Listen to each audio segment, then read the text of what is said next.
Right, back with another long format quick vid. So this time we're going to take a look at a simple but vitally important daily routine which was undertaken by the infantry of the regular and territorial armies, as well as the Commonwealth and Free Forces that were deployed within the Home Forces to defend the UK during the Second World War. Today it's often assumed that the defences that were built were never actually used or were used only for training purposes. This couldn't actually be further from the truth if you tried. The defences constructed on both the coast and inland areas were central to a range of daily routines which focused on readiness and security, which ensured that the defenders would not be caught off guard. Possibly the most important of these daily routines were the periods of stand to, in which the various battalions of the Home Forces and other units within the Home Forces deployed on the front line would garrison their defences pretty much across the country. Stand 2 would generally take place every day in the morning before sunrise and in the evening before sunset, especially in coastal areas. So let's take a look at what the war diaries tell us as always. In November 1940, the 8th Battalion, King's Own Yorkshire Light Infantry, which is a bit of a mouthful, were deployed to defend the coast and inland areas around Spurn Point in East Yorkshire, which is just about here for those of you that don't know.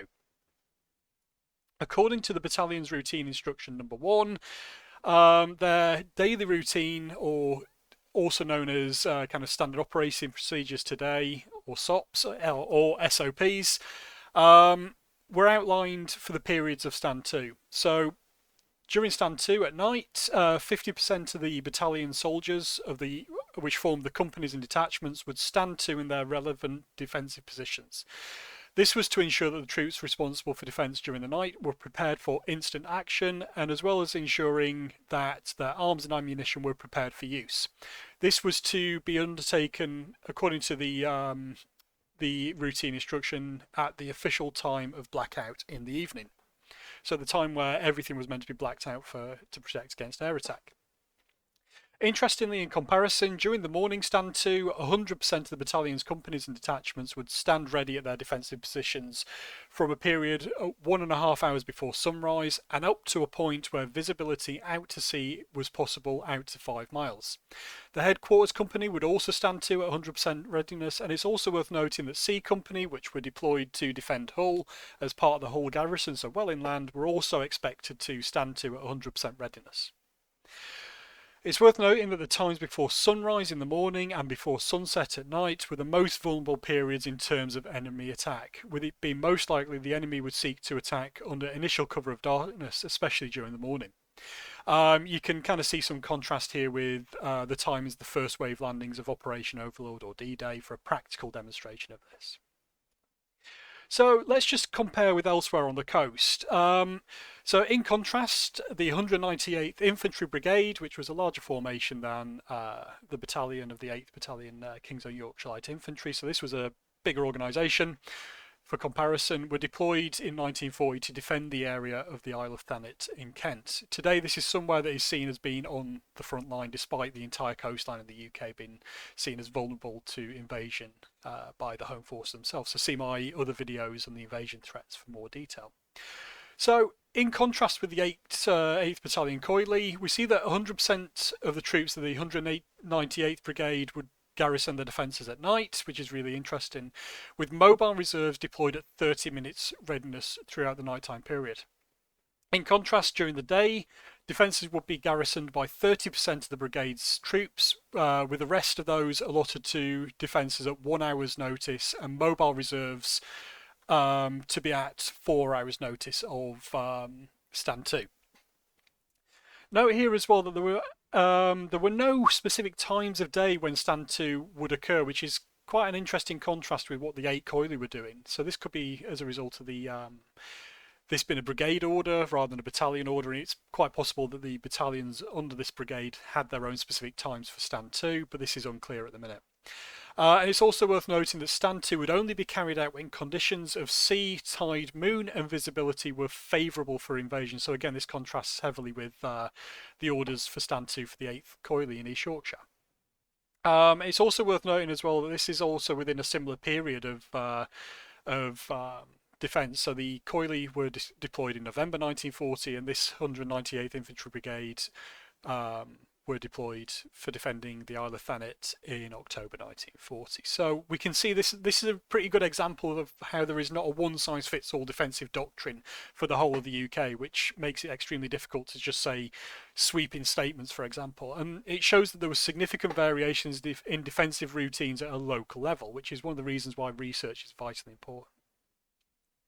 So I just want to quickly clarify here. So with the 198th Infantry Brigade, the normal state of preparedness was mentioned within the Stand 2 orders. So although the daily Stand 2 order mentions the Home Guard and says that they were to be deployed under the normal state of preparedness, it actually makes the normal state of preparedness actually makes no mention of the Home Guard themselves. But going on these orders, it mentions roadblocks and that police would be used to man various roadblocks during the period of day, and it can be assumed from elsewhere that the standing orders of the Home Guard would see that they were deployed to defend roadblocks.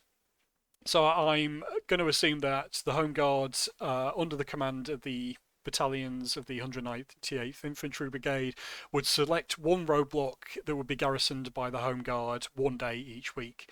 And it's also worth noting here that action stations in comparison, which is essentially the action that was to be taken when invasion was immediate or going to take place immediately. Action stations state that during preparedness that the Home Guard and the brigade troops would be deployed at 100%. So all of the brigade troops and Home Guard would be deployed to their defence posts in the under action stations when the order of invasion was seen as immediate. So just as a kind of another comparison here, let's have a look at one more war diary and the Stand 2 orders. So this time we're going to look at the 2/5 Sherwood Foresters who were deployed in defence of Norfolk in July 1940. Here they were responsible for the defence of Ludham Aerodrome, which isn't actually too far away from me. It's not too far from the coast. In fact, I've heard Ludham Aerodrome was one of the closest airfields to the continent and was used later on during the bombing campaigns of Bomber Command and the 8th Air Force, and was one of the kind of like key areas that they would land. Anyway, I've just gone on a tangent there. So the 2/5 Sherwood Foresters were responsible for, in particular, the defence of Ludham Aerodrome, and were also tasked with relieving the defenders of Matlask and Coltishall airfields if those defenders came under attack and the airfields were overrun. I thought it'd be useful to include a unit deployed on inland defence for comparison to the two coastal units that we've looked at already. Though it's worth me pointing out here that this was during a deployment in July 1940, which is kind of like after the earlier examples that I've highlighted already, which were from the kind of key invasion threat period of summer and autumn 1940. So, as I've already mentioned, the battalion were tasked with destroying the enemy that attacked Ludham Aerodrome, which was under their protection, and they were also tasked with recapturing the aerodromes of Matlask and Coltishall if they fell to the enemy. Their standing orders are actually quite different in that during Stand 2 all troops will be at 4 hours notice. So reading kind of between the lines here, because it's not stated explicitly elsewhere in these orders, I get the impression that this set of Stand 2 orders is a general or generic operation instruction given that it mentions nodal points, which the Ludham Aerodrome wasn't necessarily classified as a nodal point. It'd be more of a vulnerable point, but it's worth mentioning this. So, although this may be a generic Stand 2 or potentially a generic Stand 2 order, it gives us a decent idea of the orders that were issued to units based inland rather than those of coastal defence. So we can see that at Stand 2, the battalion headquarters will be garrisoned on a skeleton basis, that being there will be only enough troops deployed within the headquarters to ensure that the battalion headquarters could be ran or was running. Also noted, as well mentioned here, is that the garrisons of nodal points were to undertake the task of ensuring roadblocks in their area were prepared for immediate use with stocks of ammunition and bombs ready nearby for immediate use. So generally your nodal points are things like defended towns and villages and places where the road and rail network converge and important rail and road crossings of rivers, for example. Also note here as well, a key point is that the level of preparedness to immobilise petrol stocks was also to, like, the units that were tasked with doing that were to be prepared to immediately do that in under Stand 2.